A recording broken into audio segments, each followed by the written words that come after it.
La arquitectura legal internacional de la economía mundial o del comercio mundial más particularmente, es una arquitectura legal que se diseñó y se implementó cuando terminó la Segunda Guerra Mundial.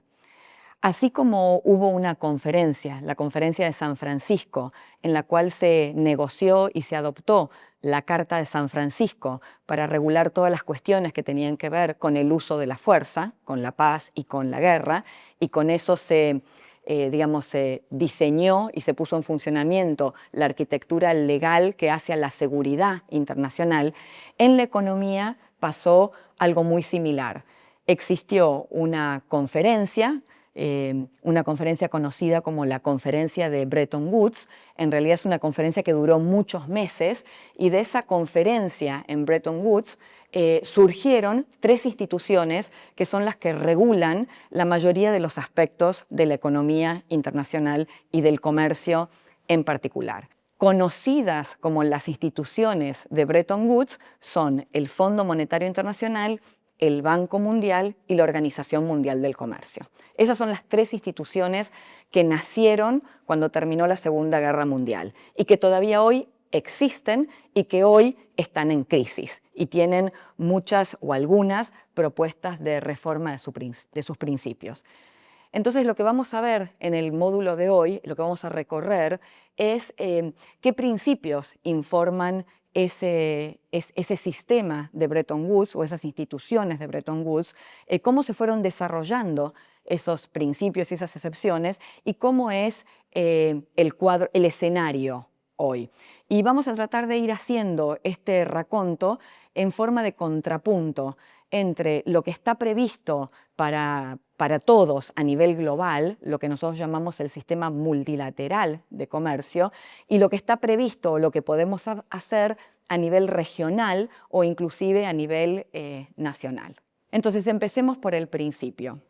En esa negociación de Bretton Woods, los diplomáticos, por un lado, negociaron el Fondo Monetario Internacional, que se tenía que ocupar de resolver los problemas que tuvieran urgencia, que tuvieran que ver con tener crisis de balanzas de pago, con quién iba a prestar el dinero si ocurría una crisis. Pero esas crisis no eran crisis de largo plazo o de mediano plazo, eran crisis que tenían que ver con la balanza de pagos, con las crisis de cuenta corriente. Para ese problema se creó el FMI. Después la economía tenía otro problema que tenía que ver con quién reconstruía ese mundo que estaba destruido por la guerra. Y a ese problema lo resolvía el Banco Mundial, con préstamos a largo plazo para infraestructura. Es decir, el Banco Mundial no prestaba plata para proyectos cortos, para crisis cortas, sino que prestaba plata para reconstruir puentes, caminos, infraestructura. Y luego había un tercer problema que solucionar, que era el problema del comercio. ¿Cómo hacer fluir el comercio? Porque en el periodo de entreguerras se había desatado una serie de guerras comerciales en las cuales un país, al querer proteger su industria nacional, hacía más difícil, más complicado la importación de los bienes, y eso terminaba generando que el comercio no pudiera fluir. Entonces, la tercera organización tenía que resolver el problema de bajo qué reglas comerciamos. Y para resolver ese problema, los diplomáticos negociaron un acuerdo entre todos los países que estaban negociando en ese momento, que eran 23, y en ese acuerdo se establecían algunos principios y algunas excepciones de cómo nos comportamos cuando comerciamos en el comercio global, a nivel global. Esos principios en particular eran tres principios. El primer principio era el principio de no discriminación. Nosotros no podemos discriminar entre socios comerciales. El segundo principio era el principio de reciprocidad. Y el tercer principio era el principio de consolidación.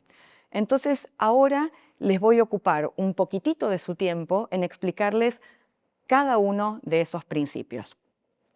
El principio de no discriminación tiene dos derivaciones. Dicho en lenguaje sencillo, es que yo no puedo discriminar entre mis proveedores comerciales. Es decir, frente a un producto idéntico o similar y teniendo yo dos proveedores o más proveedores, si esos proveedores forman parte, vamos a llamarlo así, de mi club, yo no puedo hacer discriminaciones. Ejemplo concreto. Vamos a pensar en un juguete cualquiera, una muñeca Barbie. Y yo tengo varios proveedores posibles. Me la puede proveer a la muñeca Brasil, me la puede proveer China, me la puede proveer Francia. Entonces yo me paro en la frontera. Y cuando yo me paro en la frontera y vienen mis proveedores, lo que me obliga la regla internacional es a no discriminar entre ellos. A el mismo tratamiento que yo le doy a uno, se lo doy a todos los que produzcan ese producto, sí y solo sí, son todos miembros de mi club. Este es el incentivo de firmar ese acuerdo, que es yo firmo ese acuerdo y a mí no me van a discriminar. Entonces, primera consecuencia del principio de no discriminación es que yo no puedo discriminar entre los distintos proveedores del mismo producto y le tengo que dar el trato más favorable que yo le dé a uno de ellos, se lo tengo que extender automática e incondicionalmente a todos los demás.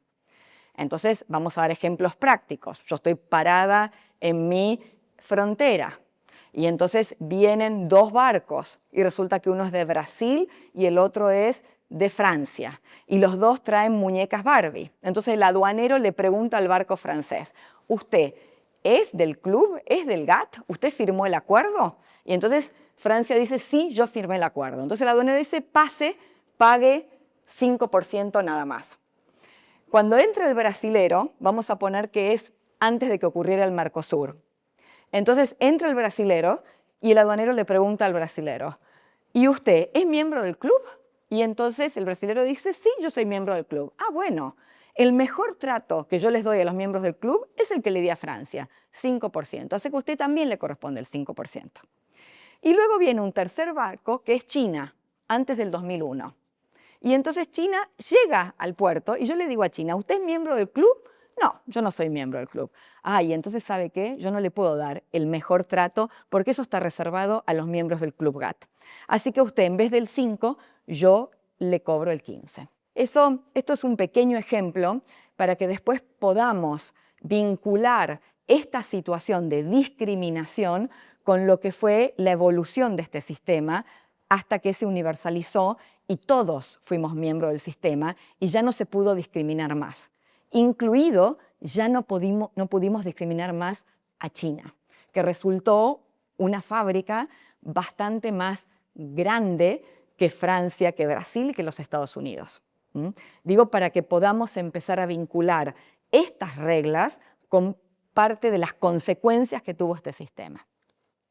Así que primera consecuencia, el aduanero cuando está en la aduana no puede discriminar entre proveedores del mismo producto si son parte del club, si firmaron. La segunda consecuencia que tiene ser parte del club es que cuando esos productos importados entraron pagando o no pagando arancel a mi territorio nacional, ahora la no discriminación me impone una segunda obligación. Y esa obligación tiene que ver con que ahora yo no puedo discriminar entre lo importado y lo nacional adentro de mi territorio. Ahora ya no es entre extranjeros, es entre extranjeros y lo mío propio. Y yo podría discriminar. Yo podría, por ejemplo, decir que los productos importados pagan un IVA más grande que los productos nacionales. Y entonces los productos importados serían más caros que los nacionales porque pagarían más IVA. Entonces, la norma internacional me dice que yo no puedo hacer eso. Que yo al producto importado, una vez que entró por la frontera, yo le doy trato nacional. Lo trato como el producto idéntico o similar nacional. Yo no puedo andar estableciendo IVAs diferenciados.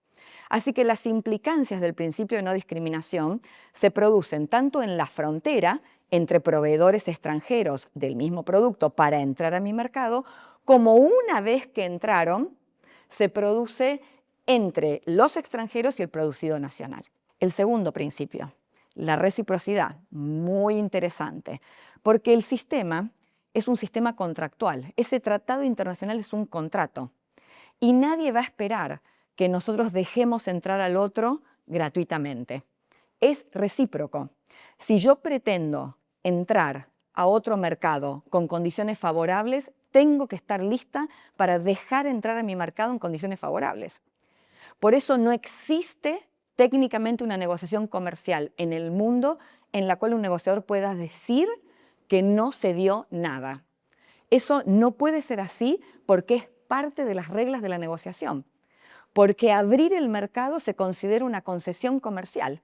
Entonces yo no puedo pretender obtener una concesión comercial de entrar al otro mercado más favorablemente si yo no establecí algo a cambio. Eso es parte del sistema y eso contrasta este sistema contractual recíproco, por supuesto que históricamente contrasta con el sistema anterior, porque no es que en el mundo nunca existió el libre comercio, en el sentido sin contrato. Por supuesto que existió. En el siglo XIX, cuando Inglaterra era la potencia hegemónica, Inglaterra era la potencia industrial, había hecho la revolución industrial, Inglaterra era voraz. Inglaterra necesitaba que le mandemos todo para Inglaterra. Entonces, Inglaterra tenía abierto su mercado para quien quisiera ir y no pedía nada a cambio. Es como decir que el hegemón se aguantaba él solito el peso de mantener el mundo abierto y no le importaba si la Argentina, si la España eran cerrados, porque éramos así chiquititos. La combinación de Gran Bretaña completamente abierta al comercio con un tipo de cambio estable, porque era el patrón oro, hizo que efectivamente el mundo de aquel siglo XIX fuera extremadamente beneficioso para todos los actores. Eso se terminó cuando Inglaterra ya no pudo más cargarse la mochila y decir yo me aguanto el libre comercio. Entonces la versión que le siguió al siglo siguiente es la versión contractual, es vamos a abrir, pero vamos a abrir recíprocamente, nada de que uno abre y soporta.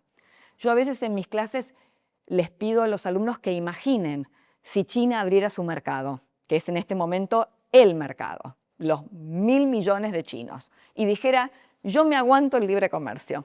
Vengan y comercien, y entran libremente. Bueno, otra sería el cuento. Esas no son las reglas actuales. En las reglas actuales, si uno quiere entrar a otro mercado, tiene que abrir el suyo. Y el tercer principio es la consolidación. Esto es, nadie me obliga a abrir ni a negociar, pero cuando yo vaya abriendo, tengo la obligación de consolidar, de no ir para atrás. El mundo tiene que tender a abrirse, a comerciar fluidamente, porque uno de los resultados que está, les diría, bastante documentado en la economía clásica es que es mejor comerciar que no comerciar. Siempre. El resultado agregado. O sea, no importa lo que ustedes me pongan de premisa de economía en la cual están ustedes. A nivel agregado, siempre es mejor que comerciemos a que no comerciemos. Por supuesto, después tenemos que ver cómo son los términos de ese comercio. Probablemente, si yo comercio siempre productos primarios por bienes de capital, no voy a ganar ni tanto ni lo que espero como los que comercian entre sí bienes industriales. Pero esa es otra discusión posterior. La primera es que básicamente, y de acuerdo al modelo de la economía clásica, todavía se sostiene que estamos mejor comerciando que sin comerciar. Entonces, por eso la consolidación es importante, porque nos dice vamos hacia adelante y no volvamos para atrás. Ahora, si esto fuera así, la pregunta podría ser, bueno, Valentina, eso fue en 1945, se firmó el GATT. Hermoso, esos son los principios. ¿Cómo puede ser que yo abra el diario y no se verifique en la realidad que comerciamos libre y fluidamente? Entonces, la explicación a por qué ese sistema que se considera exitoso y que fue muy exitoso durante muchos años para proveer una arquitectura legal a la economía internacional, hoy no esté funcionando, requiere de nosotros una explicación adicional, que expliquemos si esos eran los principios, cuáles eran las excepciones y qué pasó en el devenir de ese sistema, cómo evolucionó el sistema para que nosotros 60 años después abramos el diario Y eso que parecía unas buenas reglas, unas reglas apropiadas y relativamente, digamos, razonables para poder crecer, no funcionaron. Y yo, antes de pasar al siguiente módulo, quisiera remarcarles una sola cosa más. Muchas veces se dice que el GATT era el sistema de libre comercio. Y yo insisto en que vayan y lean el texto original del GATT, porque el texto original del GATT no dice en ningún lugar la palabra libre comercio, la expresión libre comercio, porque el GATT es el resultado de una negociación en plena, digamos, época de la posguerra, una época muy intervencionista en la economía. La preocupación era el pleno empleo, así lo dice la introducción del GATT. El GATT se hace para garantizar el pleno empleo, no el libre comercio. El comercio es un medio para llegar al pleno empleo. Digamos, la inclusión del libre comercio como meta en sí misma es muy posterior, se da recién en los 90, cuando se cae el muro de Berlín, se renegocian esas reglas en un momento de mucho auge de ideas neoliberales. Entonces, hay que matizar esa idea de que esta primera etapa del sistema multilateral de comercio fue una etapa basada en la idea de libre comercio duro y puro, sin importar qué ocurra con las otras variables.